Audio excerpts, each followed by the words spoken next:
Okay, class, today what we're going to do is discuss why it is important to plan ahead when designing a project.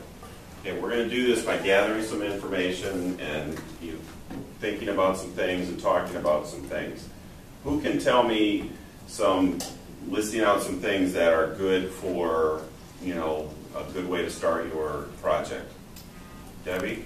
Well, in television production, one of the best ways to start is by doing either a storyboard or else doing a script. That's usually a good way. Okay, that's a great way to start. Anybody else, Kristen? When I'm creating a website, I like to make a wireframe of each site or each page, and then I turn it into a story. All right, awesome. Okay, good. So we have a starting point. Can anybody think of a project that they did where they didn't plan ahead? Maybe something went wrong? Oh! Blair?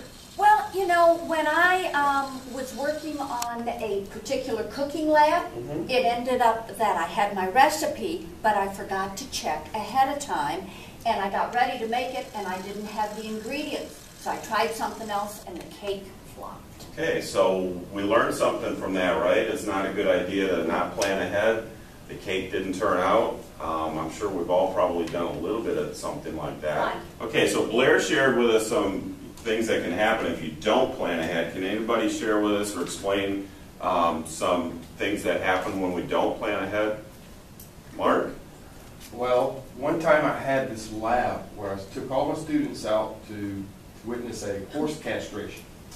So I have all the students out in the field, and the veterinarian is standing off to the side, and I'm actually performing the castration, and all of a sudden behind me I hear these 3 thuds on the ground.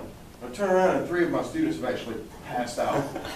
Unfortunately, there was a 4th. The 4th student was leaning over the horse that was anesthetized and was looking down on the castration. When he saw me take off the first testicle, he literally vomited into the wound and then passed out and fell face first into the wound and the vomit.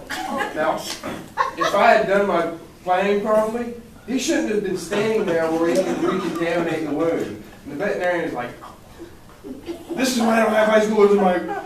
And it was just a nightmare because I didn't have the students in a position where A, they were placed properly to see it, and B, I didn't make sure that all of us had something, a good breakfast to eat before a surgery, so I didn't start having students drop out like flies.